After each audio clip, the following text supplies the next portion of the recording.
Got to come out of the woodwork, doesn't it? Hi, Scott and That's a good everyone. way to start off the show. It's got to come out of the woodwork, doesn't it? Yeah, correct. Of course, people don't know what we mean. Whoever sees this video on your YouTube channel later will see the start of this video saying it's got to come out of the woodwork somehow. And then we going, what does that mean? Yeah, Well, so to be fair, we should explain that a little bit because of the conversation we were having before I clicked on record to start the show so we could get things moving forward. Or we'd be here all night having fun talking and we wouldn't get the show done at all. So it means that energy in any form comes from the hue, the primordial first sound behind all creation. The void of space is full of it. On Earth, they call it 0 point energy or toroidal energy or the energy of the universe. Quantum physics is referred to in that way or some other way, but it means the same thing. It's energy that exists between all things out in space that supports everything and in other dimensions that people on Earth do not understand. It's there, they can see it, but they don't understand what to do with it, how it works, because it's not nuclear or atomic in nature. No DNA, no molecules, no atoms. It's energy that does not fit into the pattern of atoms and nuclear energy. Those are slower vibrational frequencies spun out of this other energy. And they're maintained by this other energy, like Earth turning on its axis and life evolving on it and all that, and other planets and suns and planets revolving around suns. This energy supports that. It doesn't determine whether whatever is on this planet does good or bad, evil or good. It just supports it. It's up to the people on those worlds and those beings to create havoc and terror and destruction for themselves or serenity of being on a planetary or in a galactic scale. That's up to the individual atmas like us. Fortunately, most of the atmas out in the universe are not negative like they are on Earth, unaware, unconscious, afraid, not knowing how they got here, where they were before this life, what to do with themselves, or why they exist. This is a common problem with people on Earth, all the people of Earth, very few exceptions. But it's not a common problem beyond Earth, out in this universe. There are people on Earth that have a vested interest in maintaining power by not telling people what they know about extraterrestrial life because it's far more advanced than we are. It scares them that they will lose control if they tell people on Earth there are more advanced races out there that don't allow money and they don't lie to their people. It's a conflict of interest. The thing is that people on Earth that are still persisting in maintaining control over others through deceiving them, through dishonesty, classifying things, whatever you want to call it, they know they have no future in the universe doing that. They know it to this day, right now. They just don't quite yet know how to get off that old bad habit of lying to people so called for their own good. And we can't tell you what we know about extraterrestrials is their attitude because we got to know it because we can be responsible with it, but the massive people can't be. They are the massive people too. That's just arrogance, vanity, ego that makes them feel like they have the right to be in an elitist position over other fellow human beings. They don't. And the beings that they meet and have met out there have told them this and shown them this, that they're not going to have a future out there the way they are. So this planet, fortunately, and all of its people, leaders, classified people, kings and queens, democracies and other countries, aren't going to have the future they think they're going to have out there in the cosmos, the way we're running things here now, because people out there aren't going to tolerate it. They're just not. And it's tough luck if people on Earth don't like it. They're not interested in running governments here, not interested in coming down in ships and pointing big weapons at and saying we're taking over and making slaves out of humans. Humans do that to themselves, make slaves out of each other. You don't need extraterrestrials for that. So they're not interested in that. But they are interested in Earth being able to grow up in a certain way through their assistance in order so they can take their place among the stars. The technologies that they have and understandings of zero point energy, the energy of the universe and how it works, would be shared with people on Earth openly if we could be trusted with it. And right now we can't be. People would use it as an ego trip to be in an elitist position, claim they have the right to have this classified and that classified, and they have to lie to their people and not tell them about this stuff. And they, as long as they maintain that paranoia, which really began to be implemented worldwide on Earth after World War II ended, then they're going to be stuck. They're going to be stuck with rocket ships, burden explosive fuel that can only go a short distance and a limited speed. They're never going to be allowed to play in the universe this way. Not on any large scale, not out among the stars. You can't get there in rocket ships anyway. You never will. No one would survive on such ships.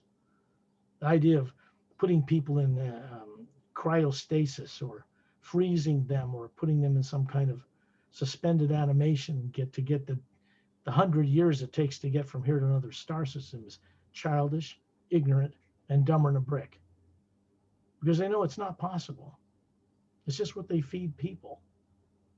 And they tell people this while they're busy working on classified material, reverse engineering extraterrestrial technology any way they can, or having it given to them under treaty, some of it. There's just no way they're going to be able to play among the stars the way they are. To do that, you have to have technologies that people on Earth are struggling to comprehend because they think that the world is their play toy to use any way they want. It isn't. It's not. This is not our planet to do what we want with it. We're supposed to caretake it properly. People on Earth are not doing their job at all in this way. Some people in some countries are terraforming, growing new green things in barren areas, getting off oil, starting to work with alternative energies because we have to. It doesn't matter what politics you believe in or which party you favor. We have to be custodians of this planet. And if we don't do that, and we continue living the way we are as human beings, the way people are eating, the animals, the way they're grown, the way they're slaughtered, the way everything is being done here is wrong. It's backward. And it will end life on this planet if it continues unaltered in the direction it's going now. It just simply would use up the resources, pollute everything, and everybody would die without nuclear war. It's hard for people to comprehend what their nature is as a being and what their responsibility is, because they've long been made to forget this before they were born here on this planet. There's a history they don't remember about themselves.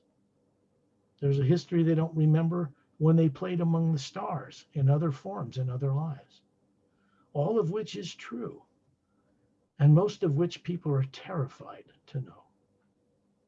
They have religious propaganda that's brainwashed them to be terrorized of it. They are fear of getting out of their bodies, knowing they're going to go out of it one day when the body dies anyway. And all they've got is either a belief system, which is just belief. There's a difference between faith and belief and direct knowing. Big one. Direct knowing comes from direct experience. That's what makes beings wise. Faith alone is blind because there's no experience in it. It's just belief. So a good faith should lead to experience, is what I'm saying. I don't have anything for or against any religion or politics on this planet, but I can tell you that this world, the way it is, both religiously and politically, will not be able to play among the stars the way it is right now. I'm not telling anybody on this video what classified people don't already know. I'm simply making it public. And that's not revealing where their classified bases are, key codes to get into their doors and go underground or any of that nonsense. I could care less about any of that crap. I don't care what they do. But as long as people remain dishonest and deceptive to each other on this planet, the planet is heading in a destructive direction because that's negative. It simply means for every action, there's an equal and opposite reaction. So if people lie and deceive, they're going to get back lies and deceit to themselves. The money they invest in the wrong direction, it's going to bite them in the rear.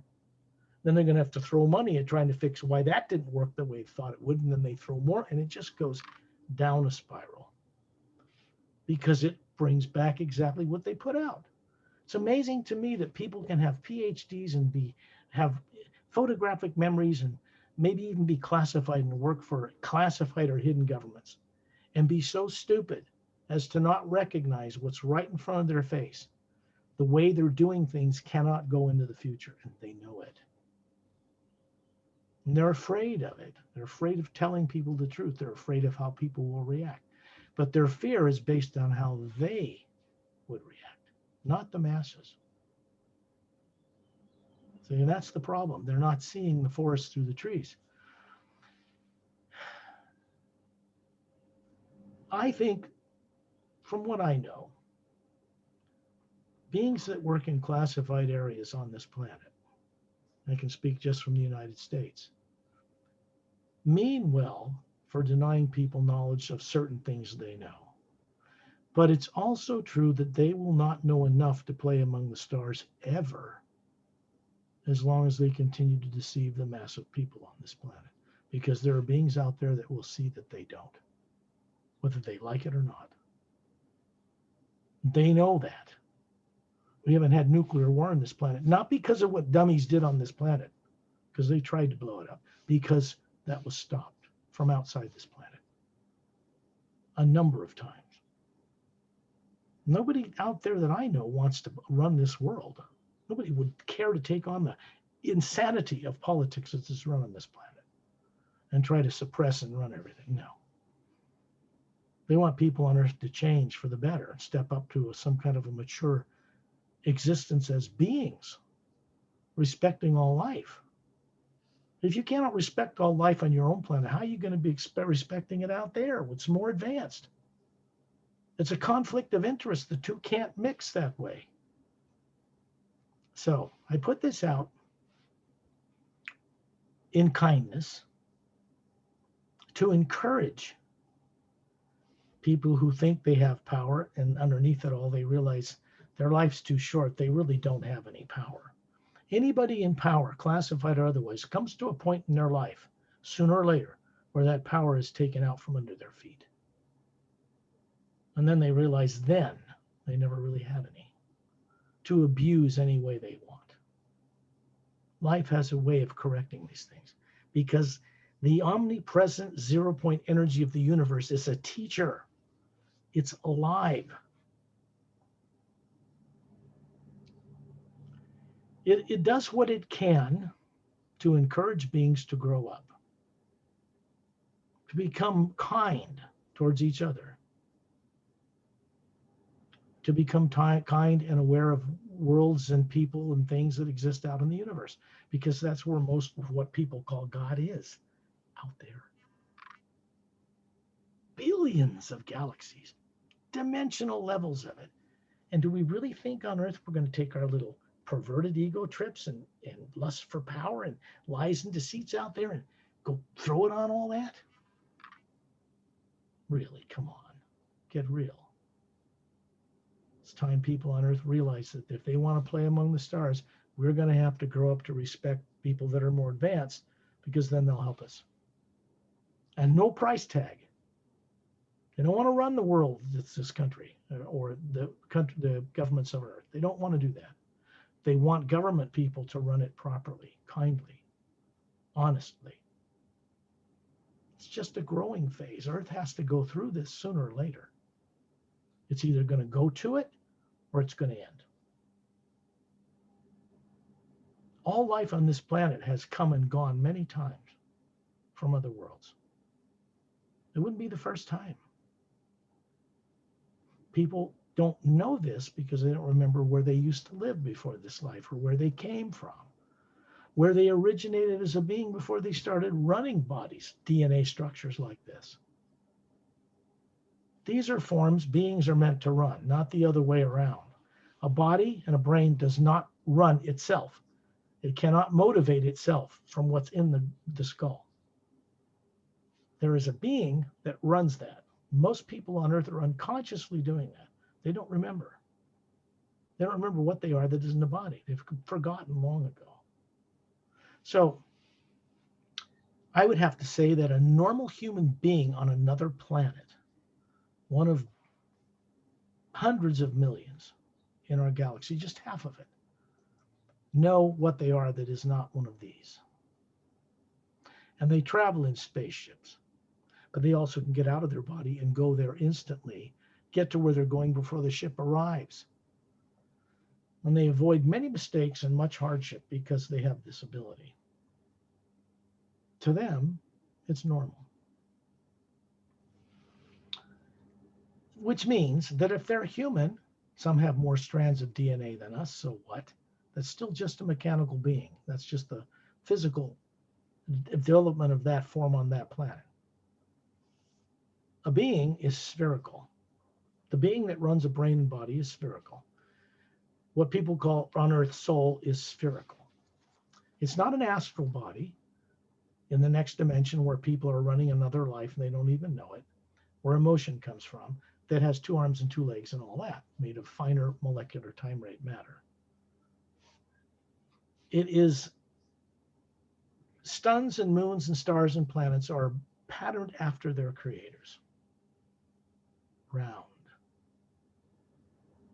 So what we are as individual beings is spherical. And it is not energy that is nuclear. It's not DNA, it's not RNA, it's not molecules or atoms or electrons or neutrons or protons or any of that. It's the 0-point energy behind it all.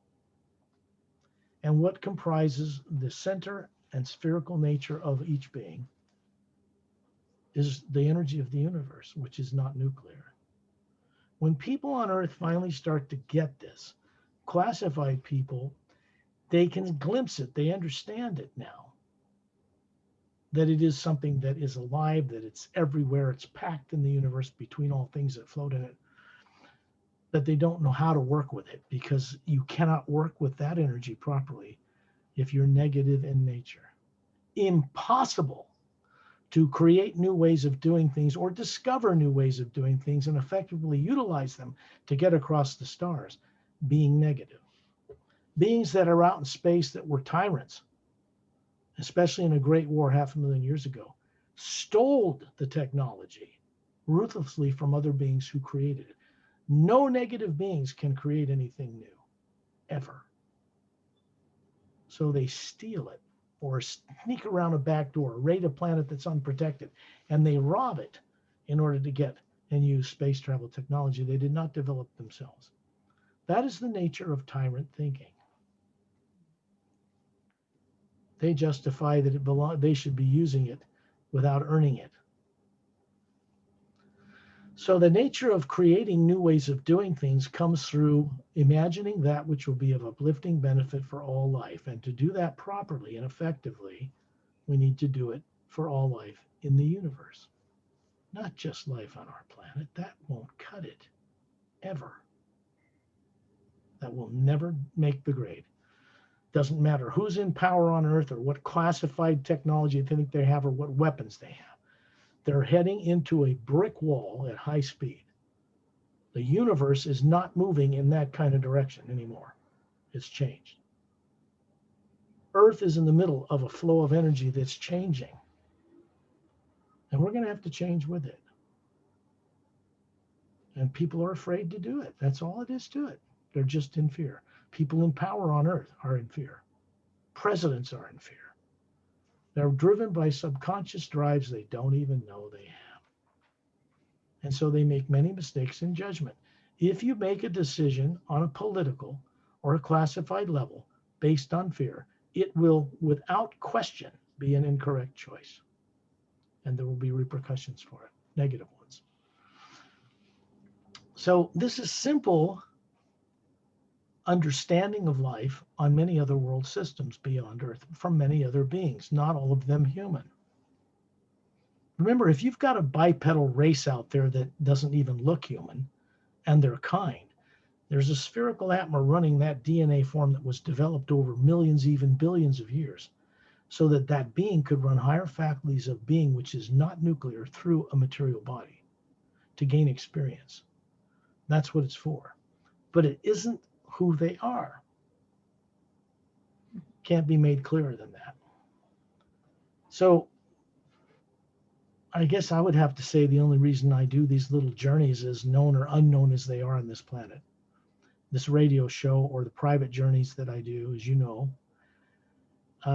there has never been any monetary system on Earth involved in my work, other than I sell books through Amazon, Barnes and Noble, and that because if I didn't do that, nobody could get them. They have to be printed on demand and distributed and sent around the world, or nobody gets them. So, but other than that, there's no monetary system involved in what I do. That's hard for people to understand. How could he be doing that? You mean he doesn't charge for this? No. Energy, there's no lack of energy in the universe whatsoever.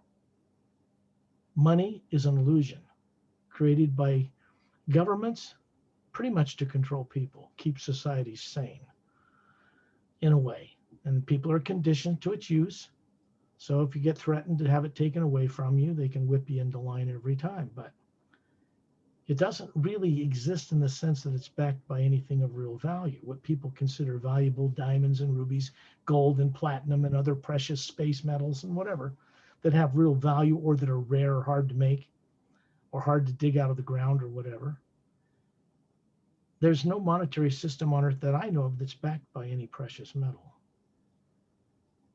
Now, I'm not here to tell people to stop using money.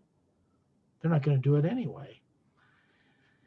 I'm saying that ultimately, for this world to move forward amongst the other races out there, we're going to have to learn how to give it up one day and start to understand how to work with many other races who long ago gave it up. I'm not saying we should give it up. I'm not telling any governments what to do because they're going to do what they're going to do anyway until they know better. But, and it's okay, because if we use it or utilize it to go buy groceries, that's the way this world is. But what I'm trying to point out is that most worlds out there that are highly evolved don't work this way. And we're expecting to go out among the stars and bring this crap out there and project it out of our own egos on them and get them to cooperate with us? How are we going to do that if they don't use it? And if whatever currency they have, if they have it, doesn't even fit into our system, how do you exchange anything? Well, you can't. So there has to be another way that more advanced races work with each other in developing new technologies or giving it to their people or how they live or how long their lives are or how their genetic science is advanced and they don't have disease. And people choose to have a body drop from them maybe after several thousand years because they want to change. It's not because they die of old age. It's different. And to them, that's normal. Earth is not a planet of normal human beings by any stretch of the imagination, not yet, because people don't remember who they are, what they are, where they're going, or what their purpose for existing is on Earth. Most people haven't got a clue. They have their faith, perhaps, of what they believe and what they think God is.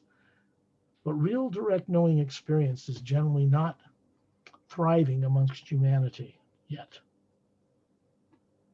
It's destined to. Did you have a question, Perry?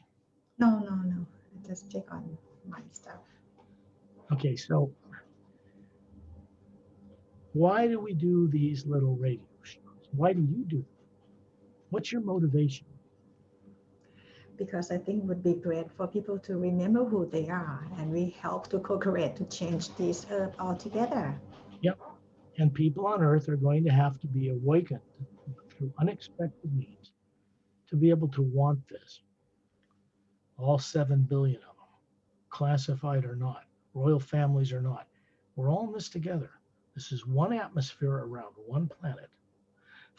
representing races that evolved out in the galaxy originally.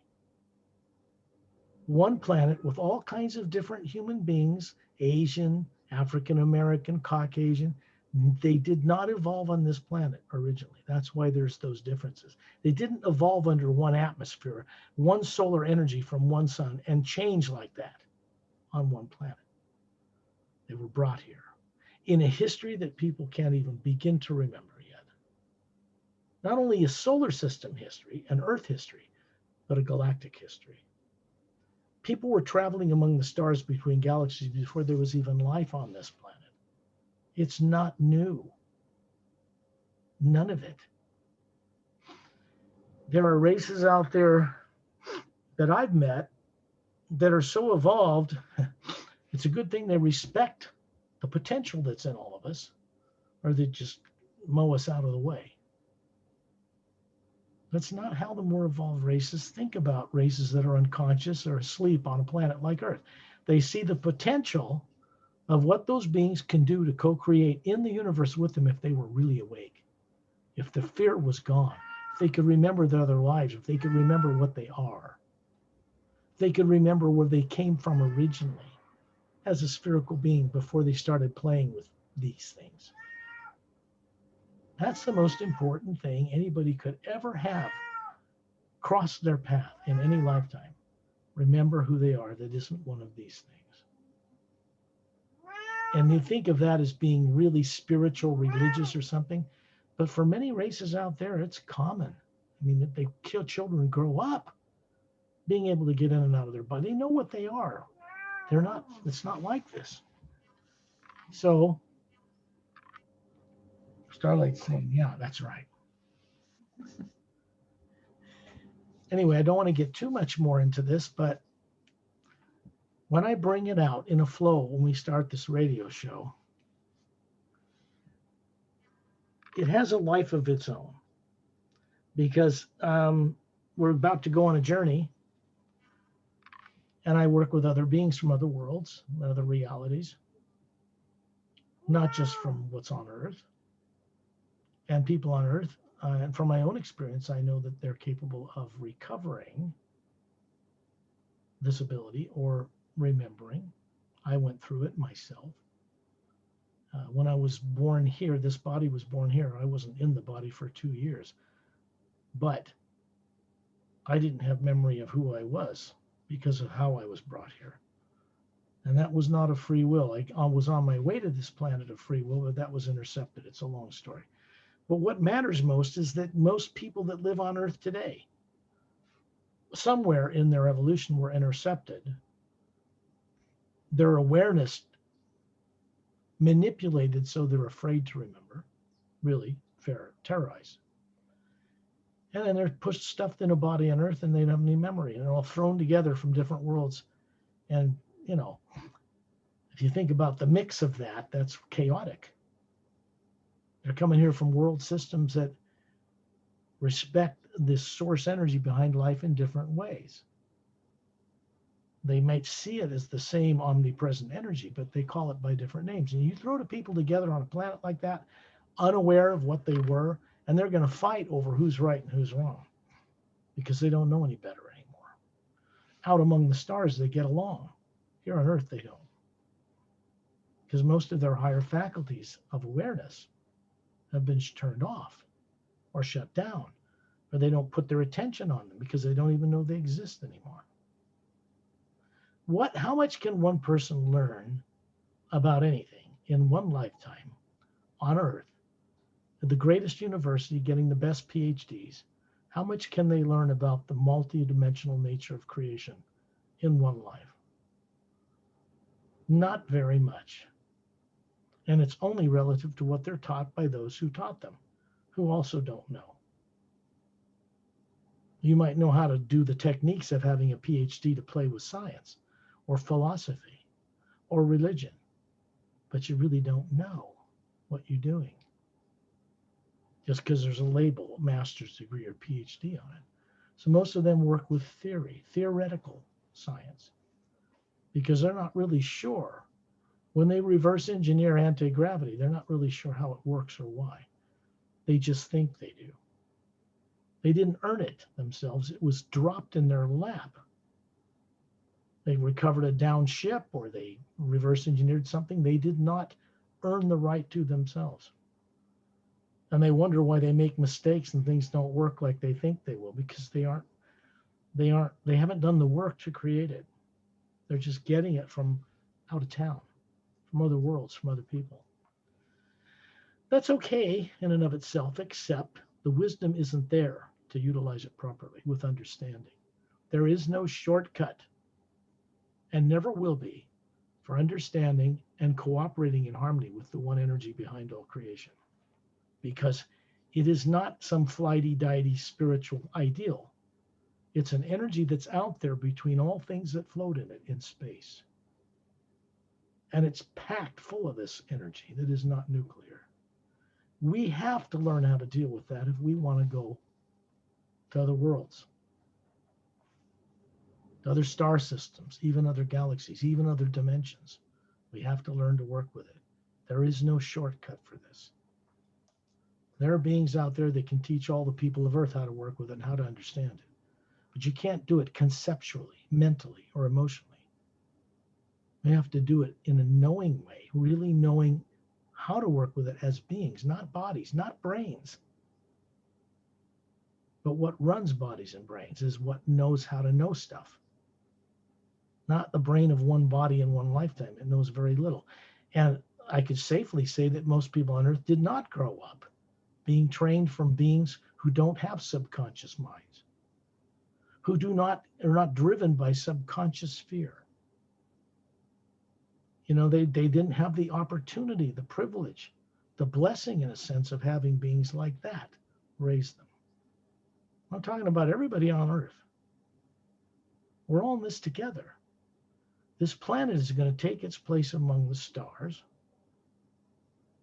If people on Earth had their way, they'd already have destroyed this planet.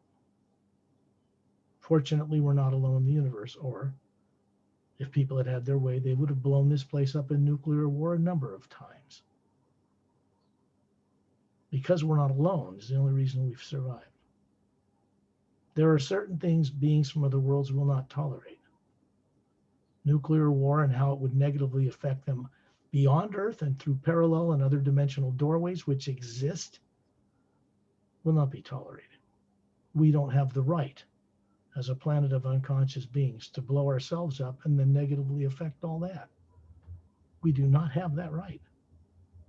And we're not going to be given that right. Nobody sane out there would ever tolerate a bunch of immature, fear-driven people on Earth blowing themselves up and affecting trillions of beings elsewhere. It's just not practical. So this kind of common sense is something that's very freeing when beings begin to become aware of it in their own nature. They begin to be aware that, good, this universe is incredible. We could actually go out there and play among the stars and have the technology given to us to do it if we could be reliable and trustworthy with it. Makes common sense, doesn't it, Perry? That's common sense. Think about it. Why would all the races out there want to make a deal with Earth people to go out there and bring all their perversions and fears and petty beliefs and everything out there and then vomit it on the rest of them and say, you got to go our way? They're not going to go our way. They're never going to do that. So actually, I look at everything that's taking place on Earth right now in a very uplifted, a very constructive manner. Not because of what people see every day, perpetrated through the news, political people backstabbing each other and all that, but because of what's being done to compel people to work together worldwide for the first time ever. I look at that. What's behind that? There's nobody negative out there trying to kill off people here from other worlds. People do that perfectly well to themselves on this planet. They don't need to interfere to get people to do that. They've been doing it forever. But what's most difficult for them to do without interfering is to get people to voluntarily give up that fear, to relinquish their old bad habits of making wrong decisions based on how they feel. These are subconscious programs that are negative, and they need to be addressed and they need to be neutralized for the mass of people on this planet at some point, if we're ever going to advance and take our place among the stars. I know there are races out there right now that we have already offered several times to the governments of Earth to step in and take our place, but they will not tolerate providing that for us if we're going to lie to everybody. We're going to continue our old destructive, unconscious abuse of our environment, animal and plant life, air, water, energy. No. We're never going to take our place among the stars the way we're operating right now. There are many things underway now in electric cars, solar power that can draw energy from infrared and ultraviolet stored in the atmosphere on the dark side of the planet. That's done. It's here.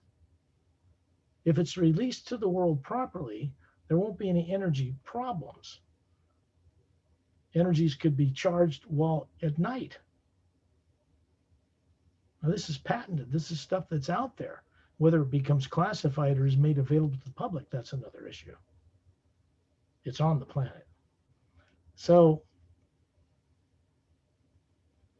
other things are going to happen here on this planet that will compel people to work together for the right reasons, that are not created by people on this planet, because people on this planet no longer know how to create such things for their own good.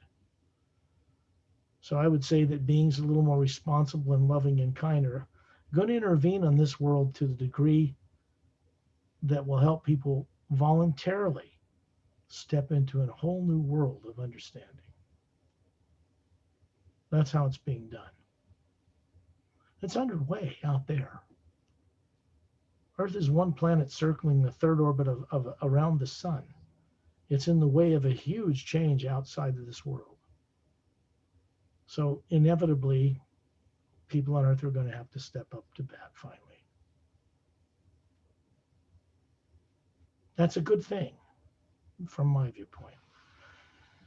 Nobody said it would be a rose garden along with the sunshine, and just a perfect little fairyland la-di-da getting through this change. But if people voluntarily on their own on Earth will not work together, they're going to have to be compelled to, or they'll destroy themselves. Nuclear war is not needed to destroy all life on this planet at this time. What is underway through the misuse of science, the misuse of the privilege of life, the misuse of nature, the misuse of animals, the misuse of the air and the water, will destroy all life on this planet without nuclear war. Anyway. And to get out of this negative direction, we're going to need help from more advanced fellow beings who are willing to provide it. It's just that simple. It's required. Think of it this way. Let's say there's this other planet out there in the Milky Way somewhere. And it's like Earth, and it reached an industrial age, and it reached a certain point with different countries and different governments all vying for petty garbage. Who has a better car, a better house, or better toilet? Come on, it's just silly. And so they're sitting there out there, and they're about to destroy themselves, and they've tried to push the button to annihilate themselves through some kind of nuclear technology, and something always prevented it. And then gradually people begin to wonder, how come something stops us from nuclear war but doesn't attack us? How come when we've tried to attack it out in space, it didn't respond? How come we can't affect it in a negative way? And every time they do that, they aren't reciprocated in a negative way. They're not attacked and destroyed. It makes people start to think, what and who is this that's doing this, that's not really trying to take us over? Eventually, such people in power come to the realization they're going to have to strike treaties, and they're going to have to come to an understanding.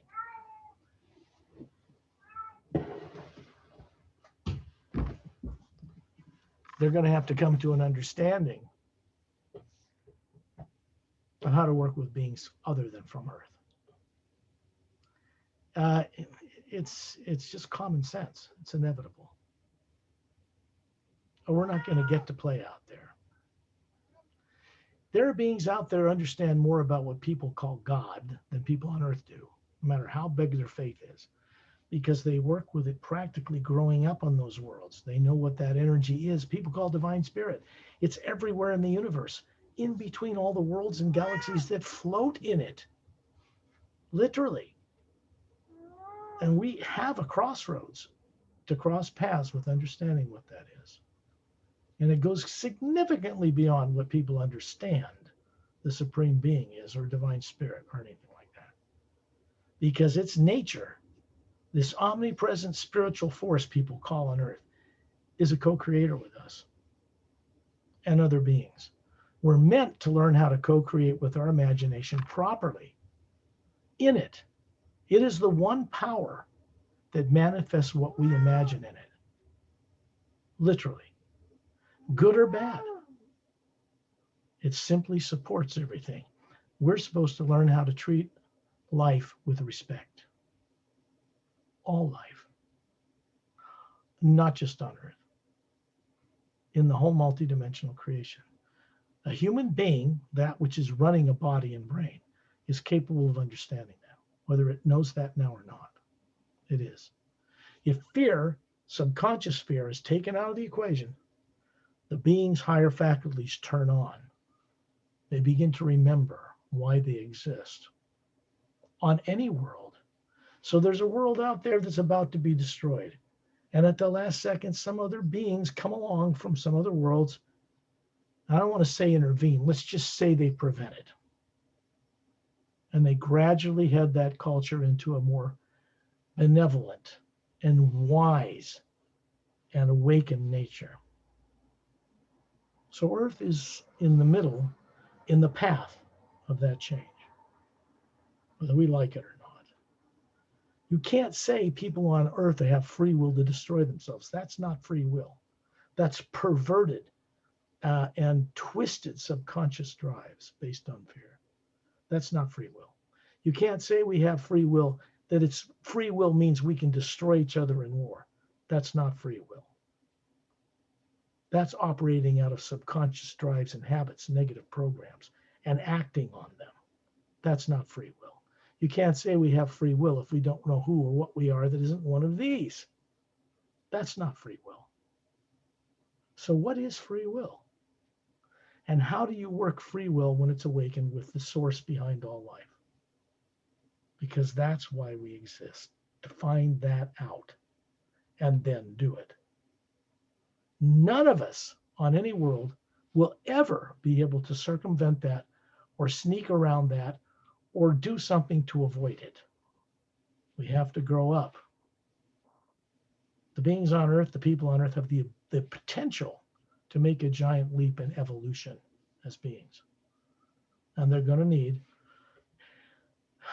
going to need the help of fellow beings from other worlds. So this whole classified, we're not going to tell you the extraterrestrials don't exist, or we can't tell you, or anything dealing with it is classified and suppressed. It's got to stop. The sooner it stops, the better everybody will feel on this planet. Everyone, without exception. Because the greater momentum out there in the universe moving this way is awake. There aren't enough people per square inch on one little planet Earth to stand in the way of that. They're going to bend and go with it one way or another, sooner or later. Sooner the better. Okay. Well, with your permission to Perry. Yes, go ahead. Let's go on a journey. So the reason we do these journeys is to assist fellow beings to rekindle, reawaken, reconnect with how to use the imagination properly. People can write great books on this planet and get Academy Awards and be billionaires. But that doesn't mean they know what they're doing or how they're doing it or where they get their imagination from. There's not a person on this earth that has enough brilliance in one brain growing up in one lifetime with college that they learn to write some of the things they write. You can't create that in brain cells that don't have any programming in it about it. You can't write about other worlds and other dimensions unless you're experiencing them. What people on Earth do is they go into kinds of a trance state. They get so concentrated on writing something, and they start to see in their imagination other worlds and past and the future, and they start to write about it. And some people become very successful with it, but they still don't know what they're doing because they're actually seeing into the multiverse with a higher faculty of the spherical being they are. The brain in the skull of a human being on Earth has no mechanism in it whatsoever, like a motion picture camera and a movie screen that you can project things on, and then the brain, part of the brain sees another part of the brain showing it something. It doesn't work like that. When a being is working with the brain and body and they start to daydream or imagine something, it's not this that's doing it. It's who they are. This spherical thing that looks out into the universe and is telepathic and connect to that omnipresent force and see and know things. So unconsciously, because they're afraid of really recovering all that, they will write and create things here that they're getting from somewhere else. They didn't learn it in this lifetime. There's nothing in their brain that can create it, and they're channeling it through. This is a very important point to make for people. If they want to understand who they are as a being and what our purpose is, then it's to co-create. When we look into the universe, inventing and coming up with new ways of doing things with others that are for the uplifting benefit of all life, not just life on Earth, all of it. So I use the first half of the word human with the understanding that languages did not get invented on this planet.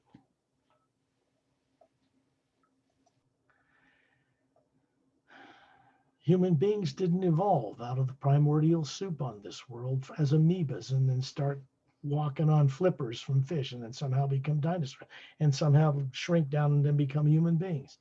No. Human beings did not evolve on Earth in the first place. How arrogant is that to assume that we evolved out of this one little planet? And it's all theory. Nobody can prove any of it. In any college or university on this earth, it's theoretical only. That's because they don't remember where they came from, and it wasn't from Earth originally, which means all people on Earth are extraterrestrial. Well, of course they are. It's like being afraid of finding out that you're not from here, and people are terrified of that. People are terrified to know what their real purpose for existing and creatively is. They're afraid if they wake that up, they'll destroy worlds again or get involved in something they experienced long ago and were made to forget or made themselves forget.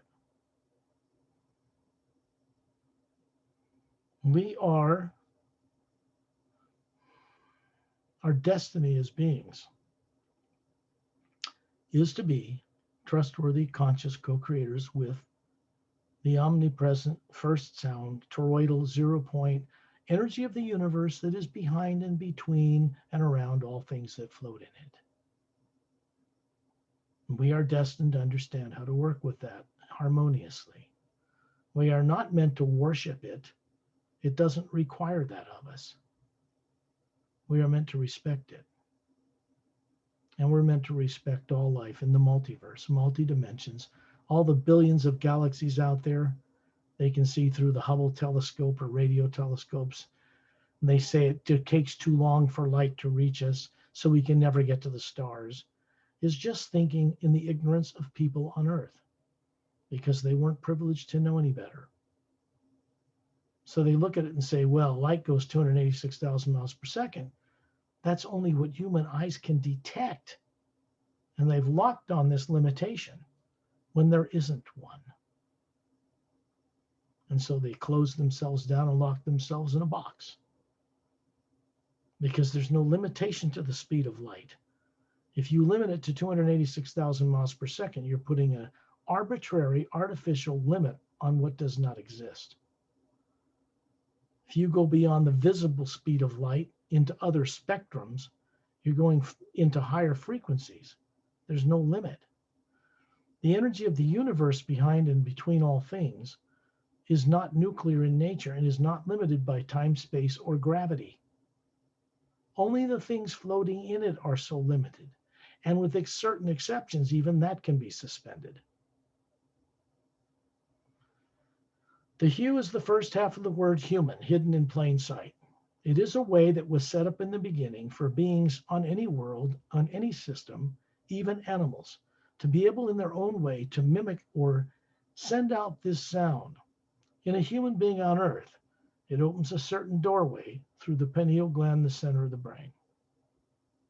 It simply makes a connection, an open, I don't want to say radio connection, but it's a way for the being who is floating or hovering above the body to communicate with the cosmos and then relay that to the brain and body that never learned any of this.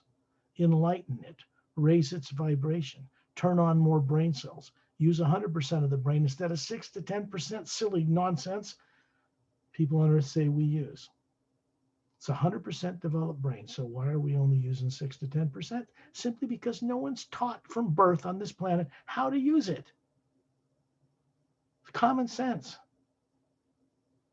This does not mean that beings in other worlds don't use it fully, because they do.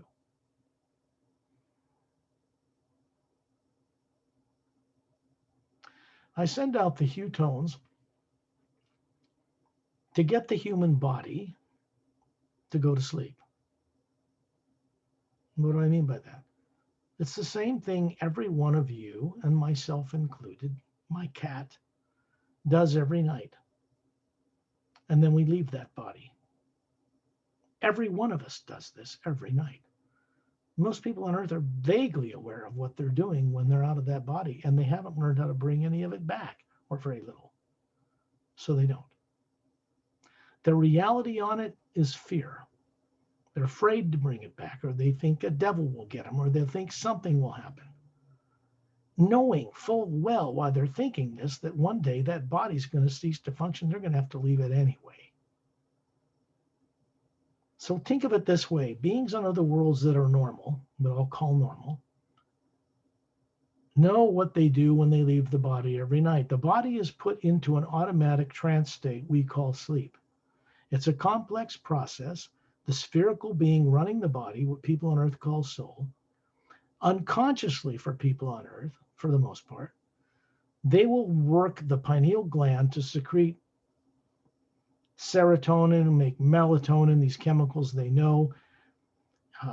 Well, the body will go to sleep, maybe snore, whatever. There's nobody home. And it's designed to make the body run on automatic, the heart work and the lungs work and breathing, blood circulate while you're gone. There is a connection that is unbreakable, made of a pure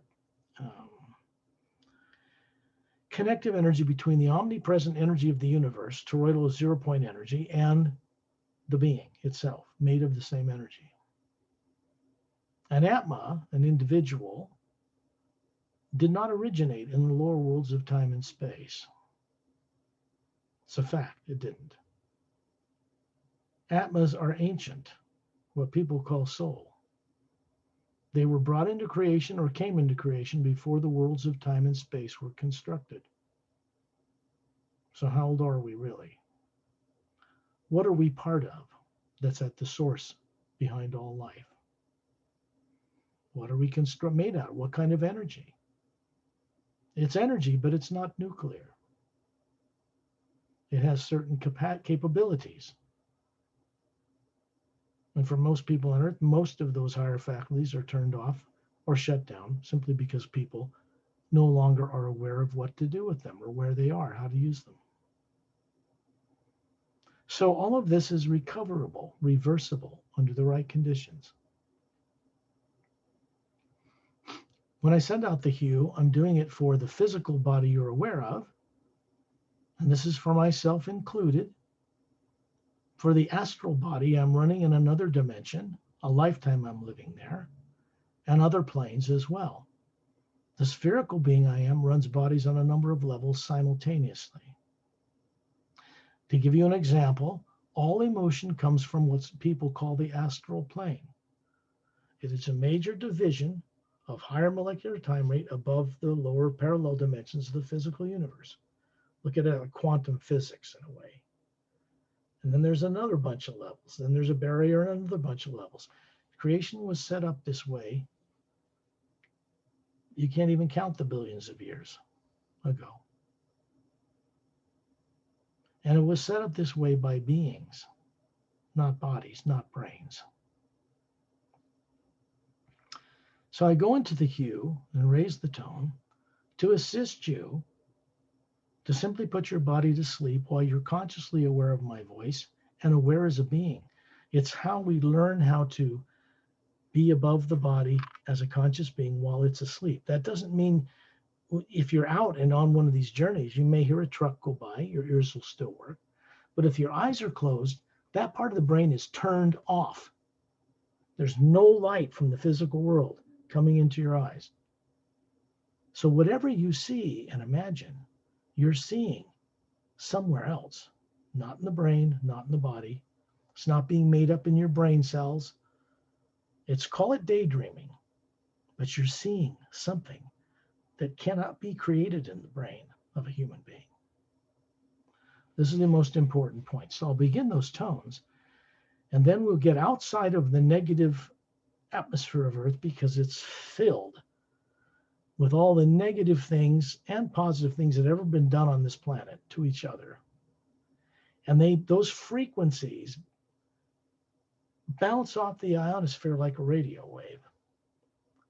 So we want to get above that atmosphere and out in space in the 0 point energy. In that energy, you cannot record negative and positive things there. Emotion or fear you can't record it in that energy. It is energy, but it does not absorb that kind of thing. It stays within the atmosphere of the planet where all the beings are busy abusing each other. Okay. When we're out in space, then we're in a freedom as spherical beings. The body remains asleep back on Earth. The subconscious misdirection is turned off. We get this assistance from master teachers and beings people are not yet aware of on Earth, for the most part.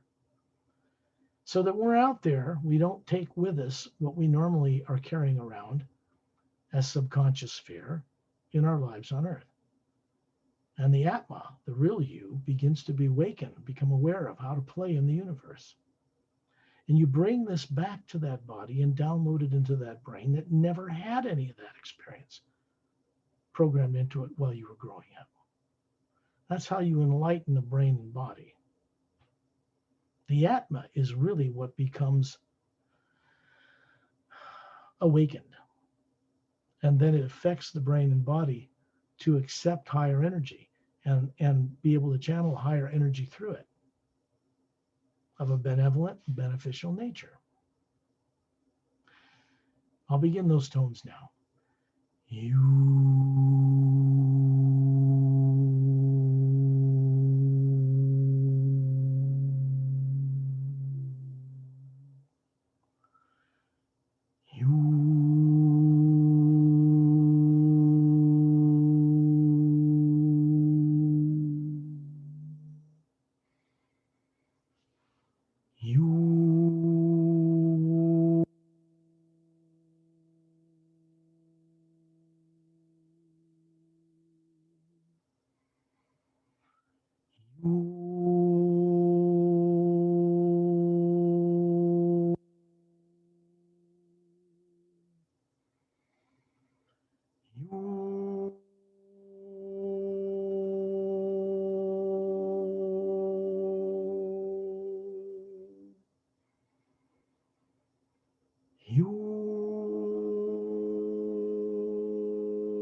You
Serenity of being. What is it?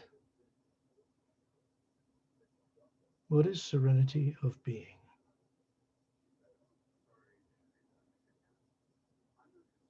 It isn't emotion.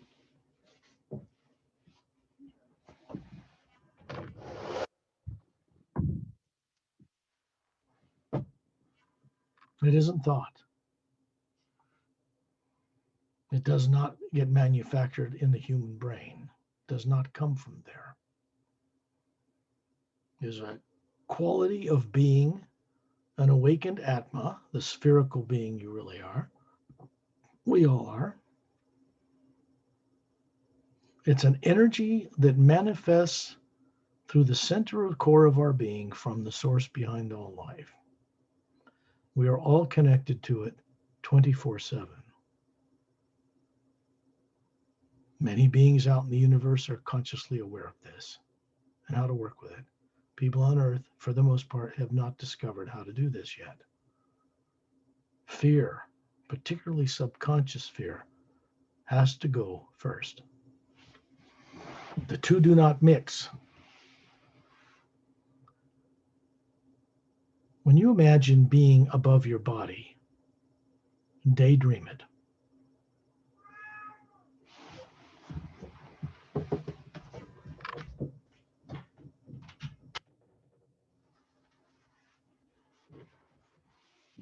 Everybody knows what daydreaming is.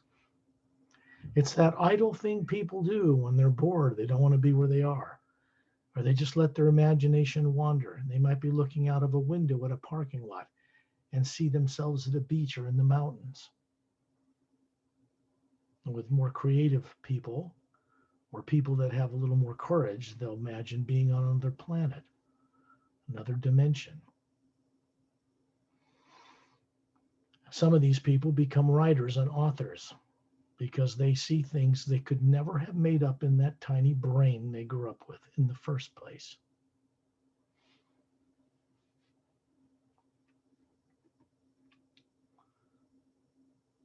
As an author, the fellow being that I am writes what he sees and directly experiences beyond Earth. I couldn't have made anything up from the brain the way I grew up on this Earth. Not a good childhood. I could not have developed that or fantasized it, the gray matter in my skull, if my life depended upon it.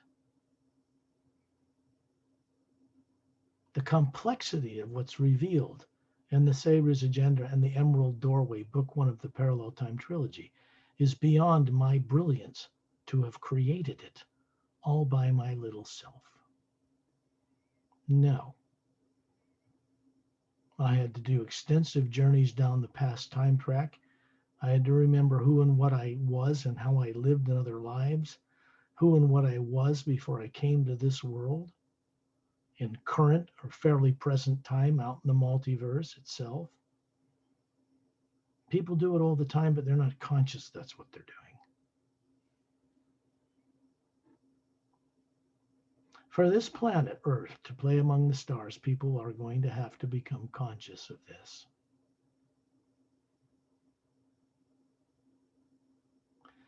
Imagine being near the ceiling, looking down on your body, sitting in a chair with eyes closed, if you're cooperating with this, or lying on a bed or on the rug or wherever. And you just imagine, you just daydream. It's easy. You can daydream being at the beach or in the mountains or driving a car. So you daydream being above your body near the ceiling, looking down on it kindly. And you can see out through the walls on the roof of the dwelling where you live. And you look up and you find yourself high up in the atmosphere, maybe 10,000 feet, looking down where you live. Right through the roof, you can see a spherical energy form hovering near the ceiling above the body. And when you look around you, you're going to see a man and a woman, male and female, appear standing in the atmosphere at 10,000 feet beside you. They're showing you about a 36-year-old male and female body, human, beautiful, slightly larger eyes than humans. And you look behind them and you see a spherical being hovering there. They're showing you a projection made of pure energy of what they look like in their physical body, wherever that is. And suddenly you realize you're seeing a body that looks like you, about 36, perfectly, flawlessly healthy in every way, standing there talking with this couple. And your body looks up, the one you're seeing that's you, and you look and you see up above your head a sphere. There's a white core in the center of it, size of a basketball. Let's just use that. And then around it is a layer of teardrop shapes that are in a slightly yellow.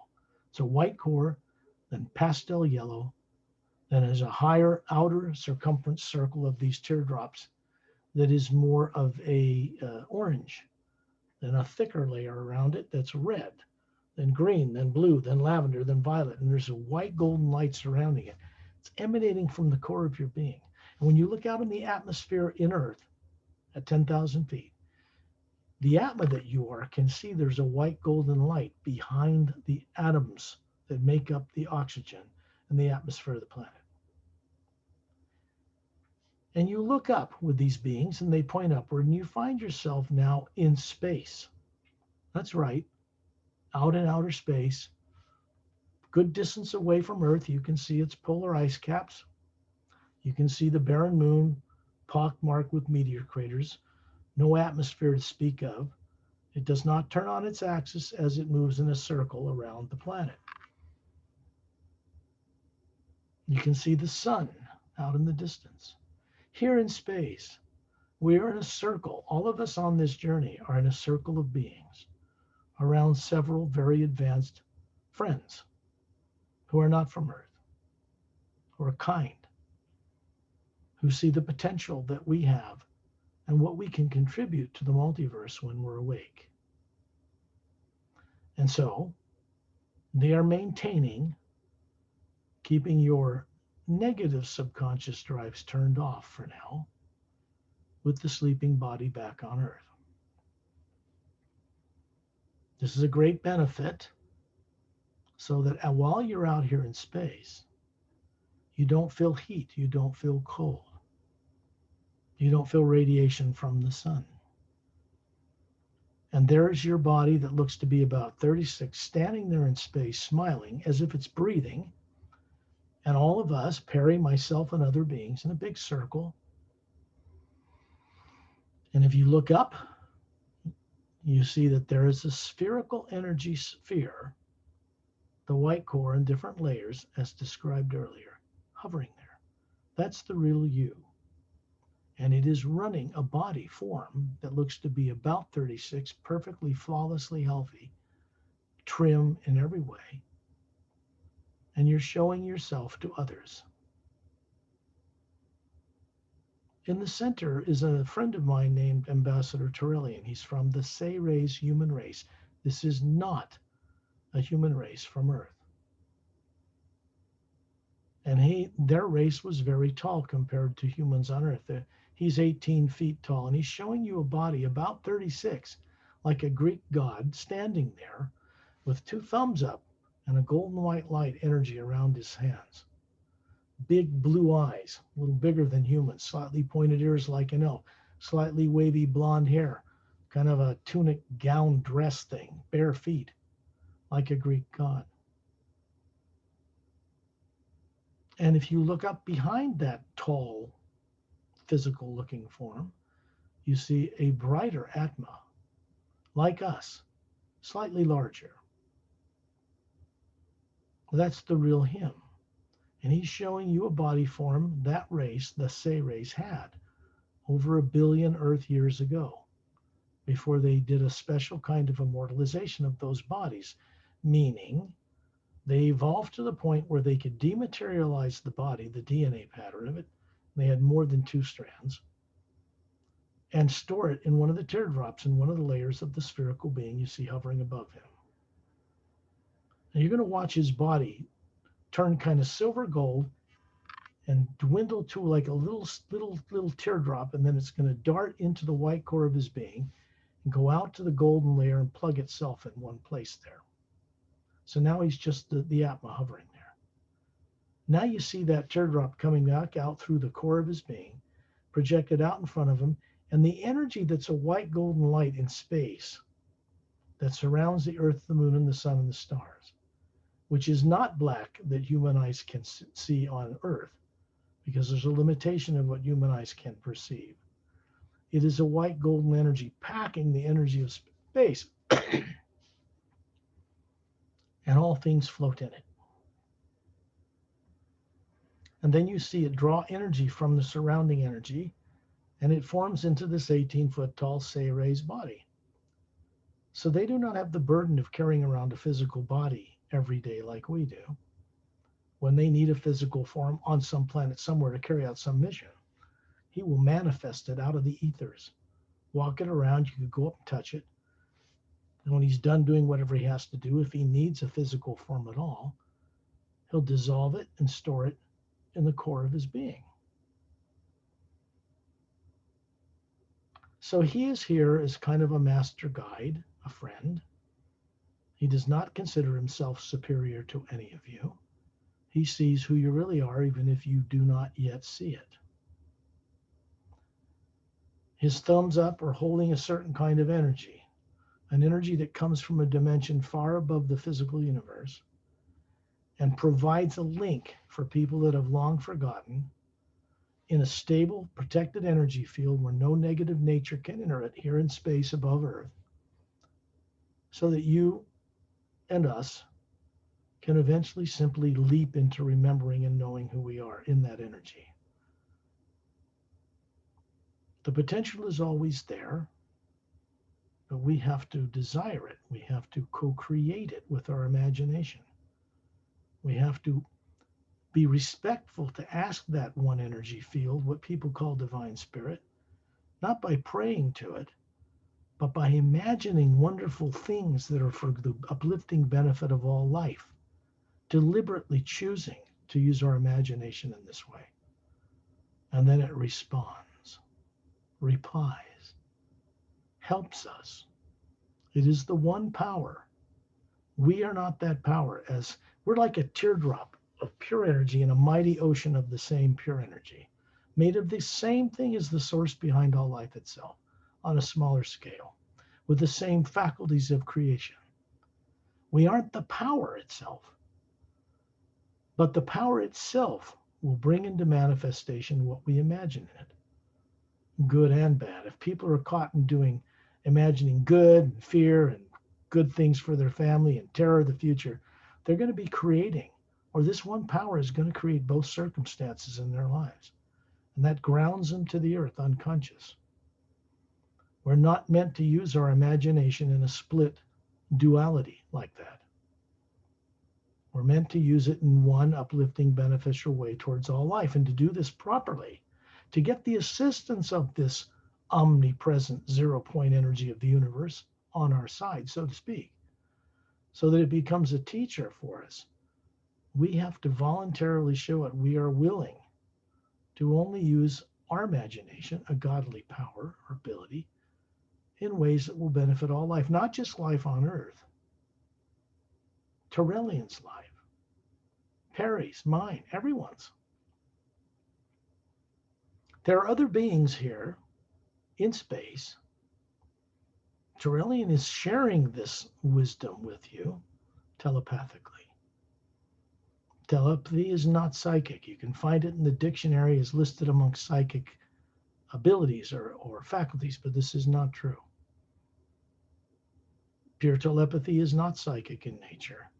It is an energy connection that has always existed between the core of each atma or soul and the source. When that's awakened, it cannot be reversed. So this is a process we go through to begin to recover who we are, what we once knew long ago, and what our purpose for existing really is all about. And that purpose is simple: to be a conscious, awakened, trustworthy co-creator with the source behind all life. In other words, we begin to imagine new ways of doing things from our experience in lifetimes and deliver it to the source itself, like uploading something.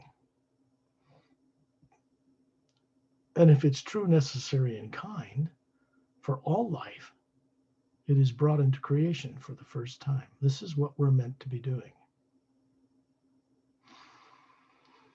People on Earth, as unconscious as they are and misdirected subconsciously, have the potential to recover this.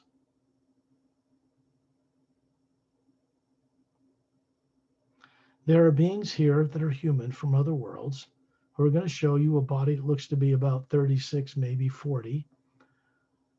One of them has pale blue skin, long shiny black hair, emerald green eyes, slightly pointed ears, and an elegant single piece uniform that fits over them. And he is one of the master teachers out there in the universe that people on Earth do not know exists yet. He's showing you a body about 6 feet tall, perfectly healthy. He's holding up his hand. There's little webs between them. This is his neck. There's 3 little gill slits on each side. Otherwise, you wouldn't know they were there. And this race of human beings evolved on a mostly water-covered world with the ability to breathe underwater or on land. This actually exists out in the universe. He is from a planet called Oceania, and it's in the 3rd higher parallel dimension of the physical universe. This means that it is in the physical universe, but if you were to go there in a ship right in front of it, you wouldn't even see the planet unless you raise the molecular time rate of the craft, which is an electromagnetic field function, up. Then you would simply become part of that 3rd higher parallel dimension, and you would see that planet. The more advanced races out among the stars can travel between them within the physical universe. 144 parallel dimensions of it. It's just big. People learn how to do this by understanding how to work in harmony with the energy that supports all the things that floats in it.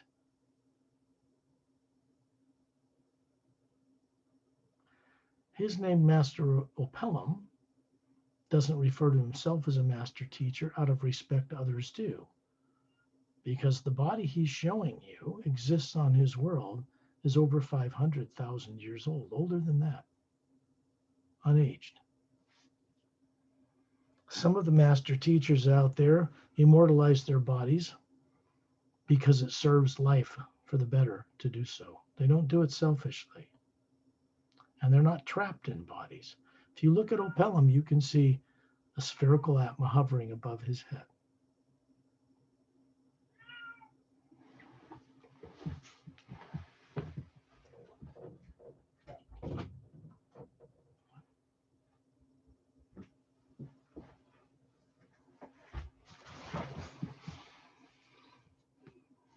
One of the other ancient master teachers I've met is named Ramu, and he looks to be about 6 feet tall.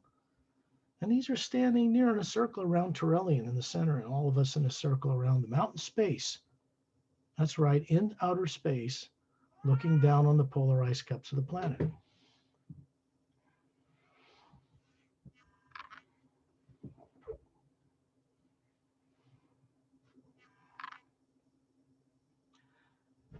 He has a short, curly, cropped beard, black, curly hair, swarthy skin, flawlessly healthy, strong, virile, maroon colored robe, sandals. He's carrying a staff. It's a device. It's made of quartz, and it's about 6 feet tall with what you would call an Egyptian ankh on top with a vertical oval hole in the center and then a cross.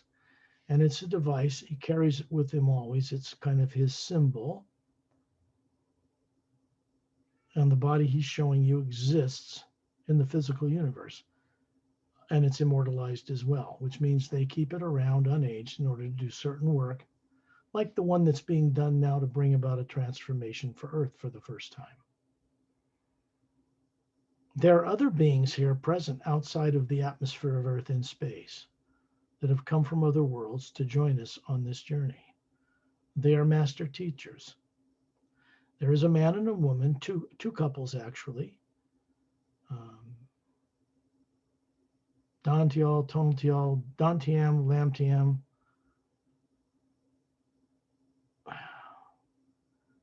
Well, it doesn't matter. My giving you their names isn't important. What matters is that you find them out for yourself.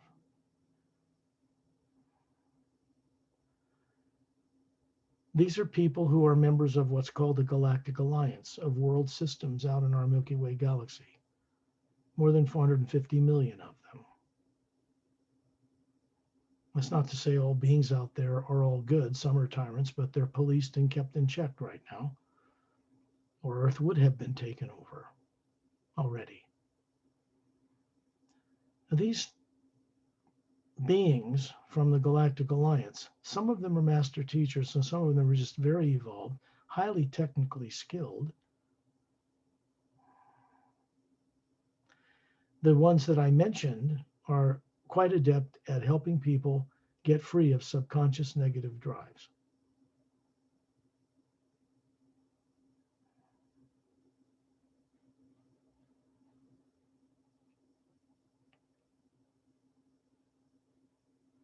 They're simply on the journey with us, and you can see spherical beings hovering above their physical forms out here in space. Remember, you are projecting from the spherical being you are a body that looks to be about 36, perfectly healthy, whether you're a man or a woman. And these are made of pure energy. This is what you show to others. The real you is spherical.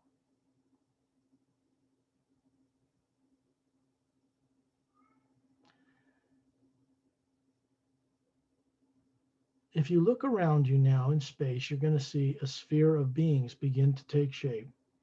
Individual atmas just like you, several thousand of them, and they form a sphere of beings around all of us.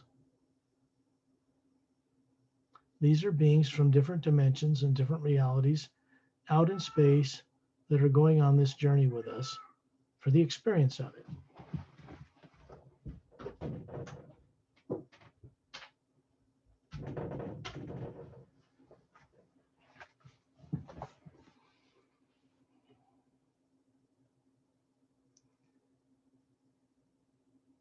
When you look at the energy that surrounds us out here, it is a white golden light. It's very clear to see. From the core of your being, hovering above the body form you're showing there, that body form is made of energy and it can see it as well. It is a projection from the core of your being. There's a sound coming from it, and it sounds like roaring thunder, but it's gentle, soft under your feet.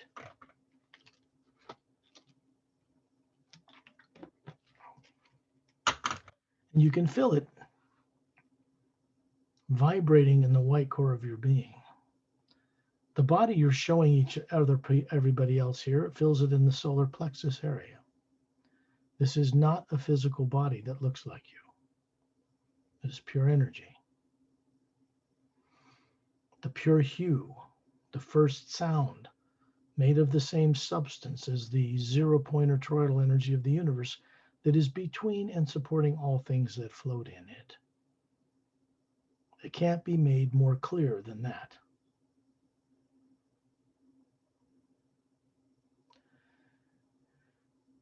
You can hear that sound roaring through the universe. The general universal sound of rumbling thunder is what makes up the current that supports the physical dimensions of time and space. As we go up to other dimensions, astral, causal, mental, etheric, the void known to certain esoteric groups on Earth,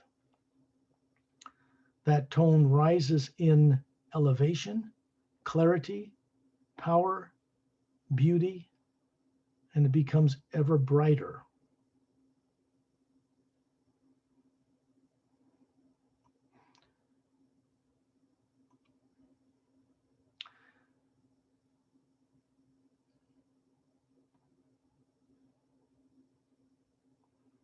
You're going to see this sphere of beings that surround us, several thousand.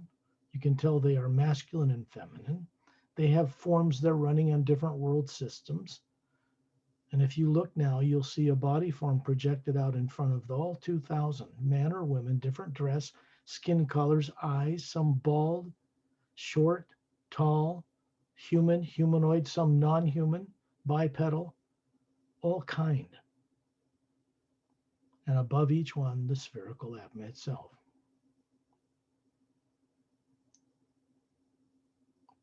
You can see that starting to move out into space like a huge spaceship. Turelian in the center, some of these master teachers and all of us in a circle, and then surrounded by a sphere of these other beings.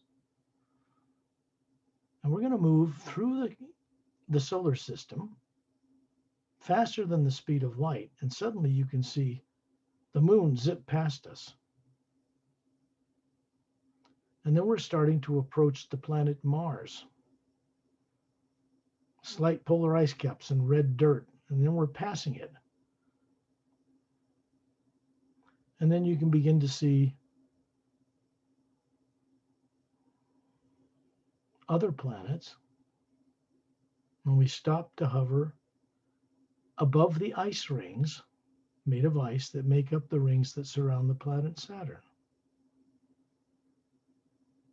And down in the ice rings near the upper outer edge, down inside it, protected by an electromagnetic field, is a mile-long cylindrical spaceship with blue-gray metal and a blue glow around the outer edge of the hull. It has curved windows on one end. And you realize that on the other end, a mile-long way, is another bridge control room on each end of this ship. This is a Galactic Alliance Emerald Star Cruiser, that's what it's called.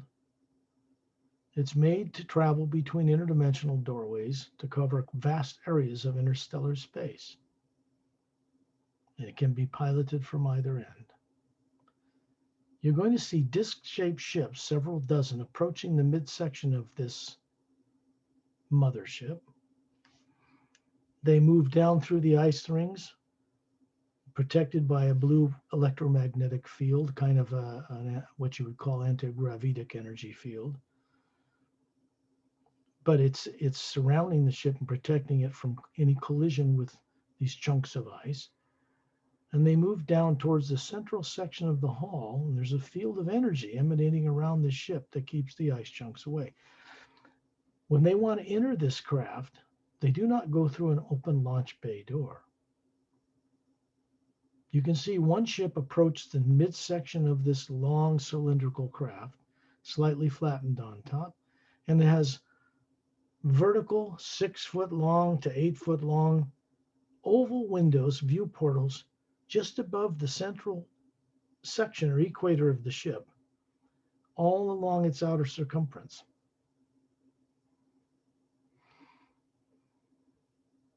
These ships are lining up, several dozen in a row, and they're approaching the midsection of this ship. You can see that the energy of the electromagnetic field around the hull brightens, and they become transparent, and they move right through the metallic hull of the craft. And it opens up, and you can see into it, and you can see a huge football field size hangar bay down there. and other craft parked. And as it enters inside this hollowed out area, it lowers its vibration, its molecular time rate, becomes solid in that parallel dimension, and then lands. This craft is permanently stationed in the ice rings of Saturn.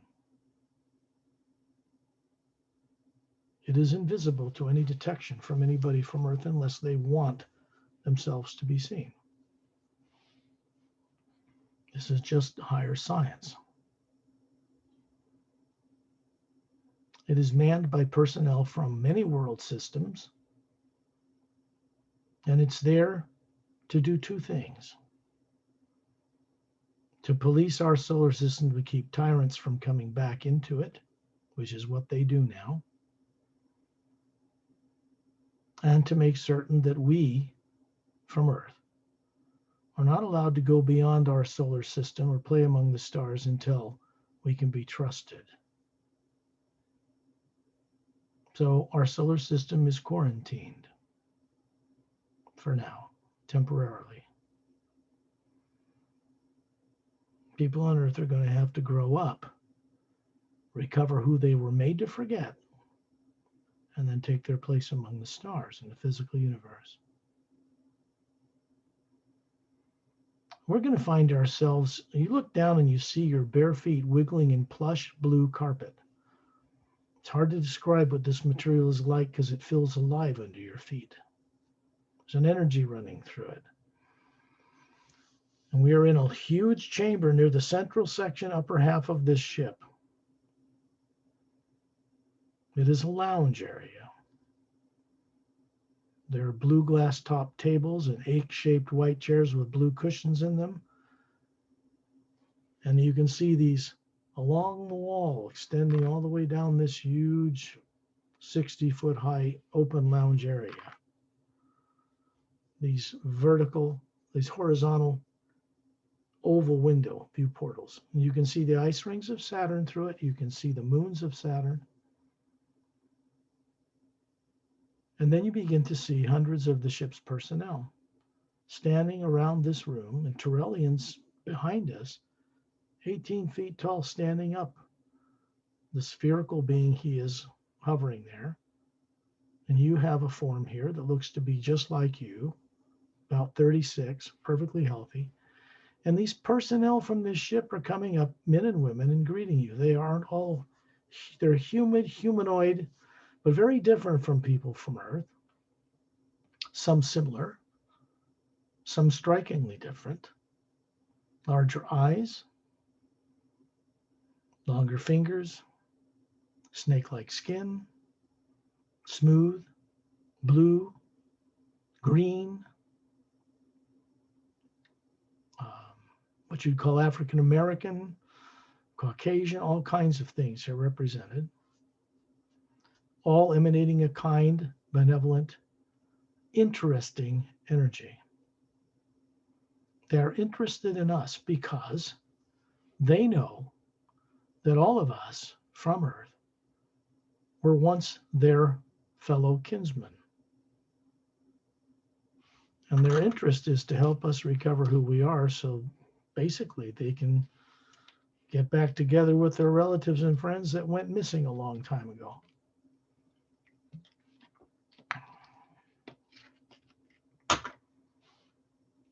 This goes back to the fact, and they're talking to you. If you listen to them, a man and a woman will approach you.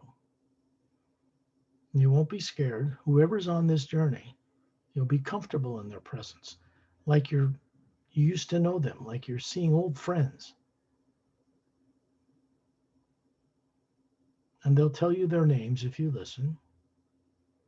They're basically letting you all know that if you wish, you can have them help you when you're out of your body every night, like you are anyway.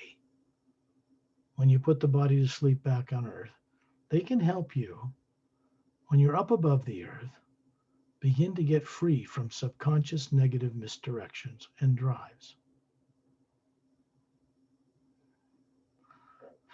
When you're ready,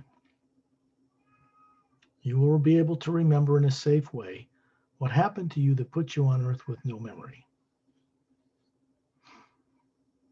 This is simply something they do of free will, and your true awakened free will here is at liberty to request of them to gain their assistance. It has to be your choice. If you want them to work with you, you can ask Torellian, who you've seen on this journey, Ramu or Apellim. The little friend of mine is a Dren. He's named Edda. He isn't human at all. Silica-based creature that evolved on a water-covered world where Opelin comes from to defy gravity. His tail glows opalescent and bright, like an opal in bright sunlight. And they can defy gravity and fly through the air. He's telepathic. He has a photographic memory.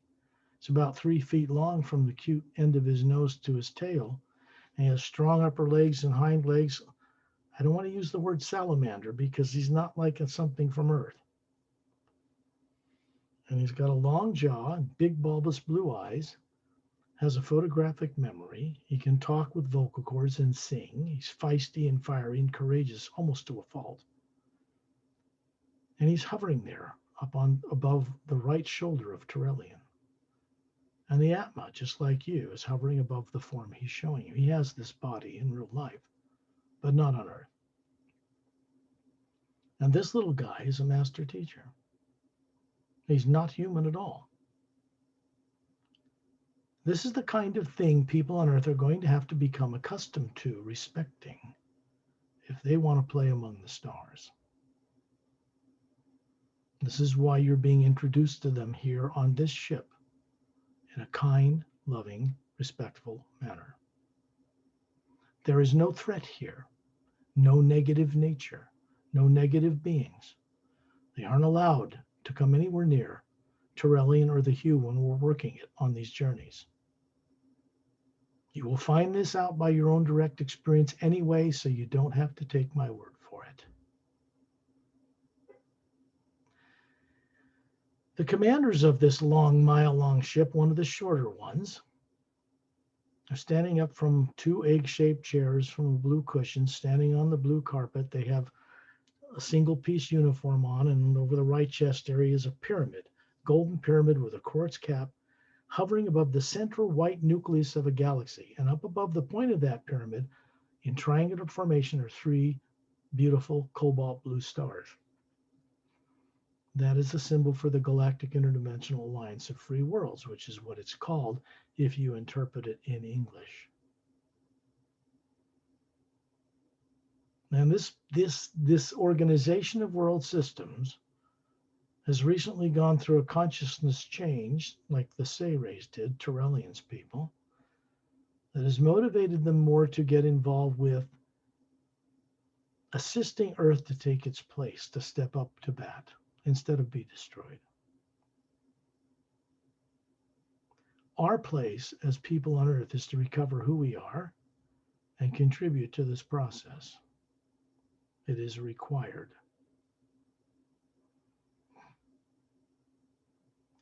This couple standing up looks to be about 40. She's maybe 38, 36-ish, but perfectly healthy. We'll introduce you to themselves to you. And they will point to it's almost 300 different personnel standing around the room amongst all of you. Every one of them is adept, quite proficient in what they know, not only about piloting such ships, but how to leave their body, how it's normal for them, how they can help you become comfortable and normal with this process too. It's better to know this now before your body dies, because in this way, the fear of death is eradicated. And you choose from long experience then where you will go when that body ceases to function that you have back on Earth. That's different than dying in fear. And your imagination in a negative way compels you to be reincarnated again with no memory, usually back on Earth. So we want to break that old habit, dissolve away that impulse towards the negative.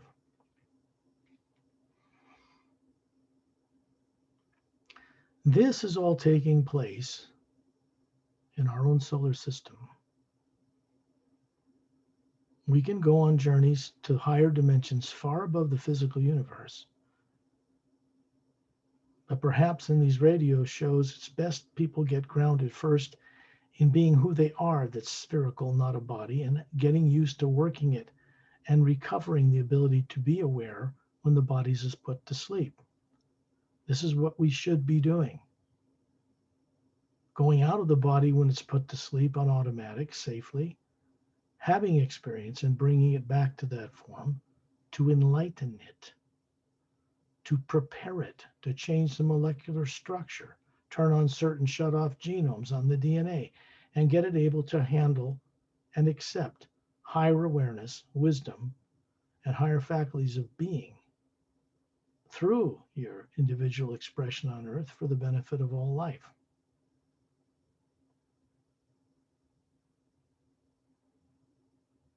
We find ourselves now hovering far up above the planet Saturn.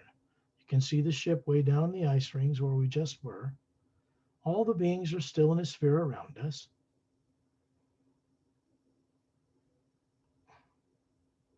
And we're going to take a little journey now across the galaxy to a planet, Zetronomy. Zetronomy. It is a planet near the galactic core of the Milky Way galaxy. It is a central place where 5,000 member representatives of beings meet, that individually they represent over 450 million spacefaring world systems. So we're moving this sphere of beings. Streams of stars are passing by to the left and right of us, like a streak.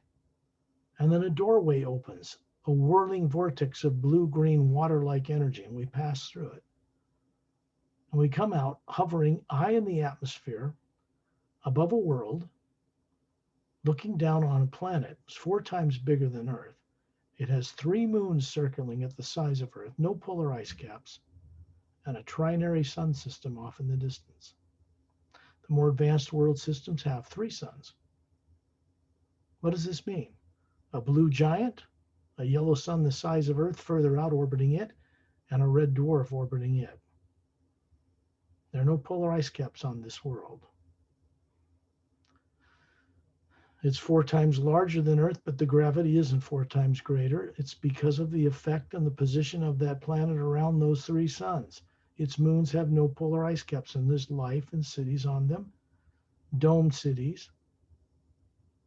And down in the city metropolis, down near the equator on this big planet, we suddenly come through the atmosphere and find ourselves hovering over a city with crystalline towers, a big dome that's almost transparent, translucent. It's a huge white dome. And in the distance, snow-capped mountain ranges in a circle. And way off in the distance, a luminous blue-green ocean. And when you look up in daytime in space, you can see colorful nebula, very brilliant, much larger stars nearby this world, blue and red and yellow, even in daytime. We're moving down into this dome, passing right through it, the whole group of us. We suddenly find ourselves hovering above a huge coliseum. And there are circles, 15 tiers of white leather-like chairs that go in a circle, and down in the center, a blue disc-shaped stage. There are 5,000 members here, white robes and a gold sash from the right shoulder to the lower hip, that represent a huge organization of world systems in just 1/2 of our Milky Way galaxy. And standing on the stage appears Turellian, 18 feet tall, much taller than these beings. And he's holding under his right arm a book made of a special metal. It would be like under his arms about 4 feet long and 3 feet, would be big. And it says, it's got a fire letters on the cover that change and then form into, in English, the Sayre's agenda. And he's opening this book up. in front of this congregation of people. And you can see smiles of awe and uplifting energy being expressed by their emotions, because the energy coming from the pages of that book, it's a channel, is uplifting them. Terrellian is sharing something that recently happened to the Say race that was unexpected, that changed their consciousness for the better. They're getting back involved in the evolution of races on worlds in our galaxy. They were responsible for raising and developing higher genetic forms like human and other races up to the level where beings could run them and develop space travel technology and higher general awareness. And then the Say rays departed this universe for a long period of time. When they returned here, because we're witnessing an event, the consciousness of these 5,000 members got elevated to a point where they're beginning to be more concerned or aware of fellow beings that once belonged on their world systems that are trapped on Earth with no memory. And he closes this book, puts it out in front of him on one hand, and it vanishes. It goes into the energy that is between the beings on these 15 levels, Terrellian, and a beam of white golden light that's coming down through the center of that dome, hitting the stage and radiating outward. This is what he calls the new ray, or a new conscious element that's awakened in what people call divine spirit back on Earth, this omnipresent energy of the universe. And it's moving out through the cosmos, and through the Milky Way, from higher realities, and moving in one direction, not two. It does not have a dual nature. It is master over duality, good and bad, can bring the two together in harmony like a DNA strand, around which another energy keeps them in balance. And Terrellian vanishes. And you look at the 5,000 faces of these men and women, and they look up and see all of us hovering there. And they raise their right hand in greeting, all 5,000. We do the same. Remember, you have a 36-year-old body form you're projecting there in front of the spherical form that you are. When you look above these 5,000 people, you see a Atma, spherical being, hovering above each one. This is a conscious experience. And we find ourselves suddenly around Terrellian in space, looking down on the polar ice caps of planet Earth. This is what's called direct projection. One of two ways we can move around the multiverse as Atmas. You can do it in ships. It could take a day to get from Earth to somewhere in the Pleiades in certain craft. In others, you can get from here to another galaxy in a day or quicker. But these beings in such advanced technology also can get anywhere instantly when they're out of their bodies. They do both. So here we are, hovering above Earth around Terrellian and some other master teachers, and there's several thousand beings in the sphere around us depart and go off in every direction.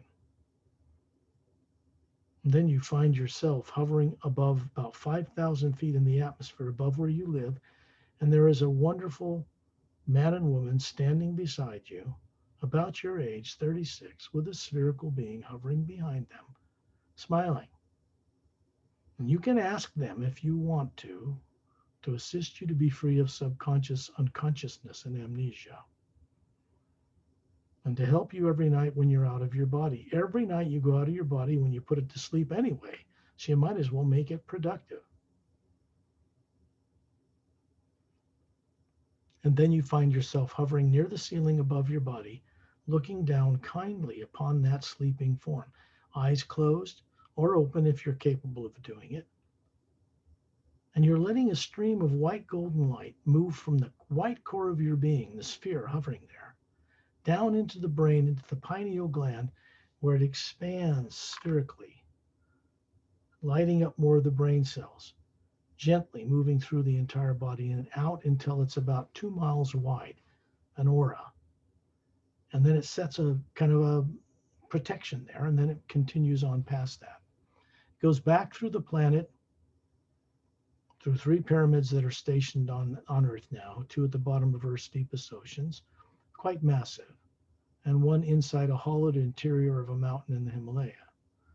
And then it goes out to a stationary pyramid hovering between 2 stationary asteroids in the asteroid field that circles in the orbit of a planet between Mars and Jupiter. And then it connects to even larger pyramids, now stationary between the stars in the Milky Way galaxy. And then it's beamed upward to return to the source. This energy is new in this omnipresent living 0-point energy, this living conscious energy that supports and is behind all things that float in it: worlds, planets, moons, stars, galaxies, dimensions. And we have the ability to commune with it directly. Fear has to be the first thing to be neutralized to awaken this consciously. And then you look at this energy continue to move upward through higher dimensions and down through the pyramids, down to Earth, out through the atmosphere, and then back out again. It's in constant motion. When you're ready, open your eyes back on Earth.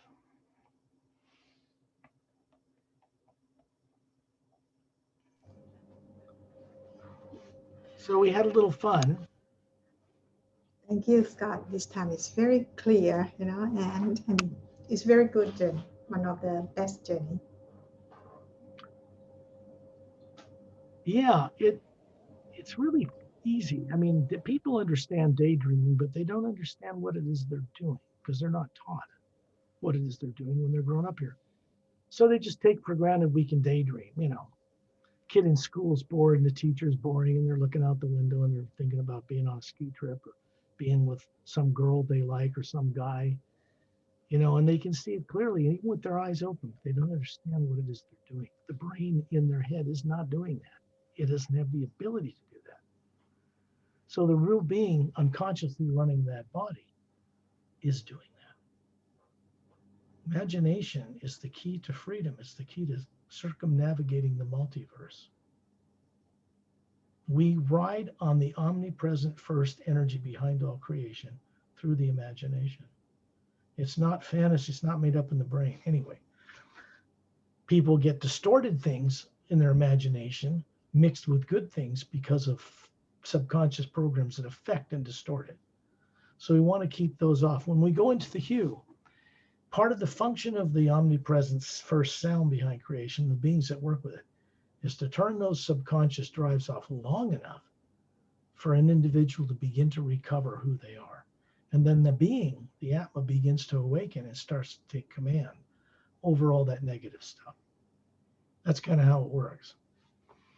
So, any questions for that journey?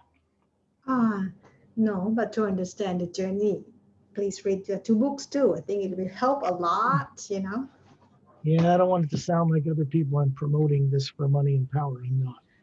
But this is the Sayre's agenda. This is the ship we went and visited, mile long. These are ships going into the central section. Those are the ice rings that circle the planet Saturn in our solar system. This is original artwork created. This is the scene from inside the book itself. So these weren't taken off the internet. This is Mark Sanfield, who's in a solo camping trip in the high Sierras.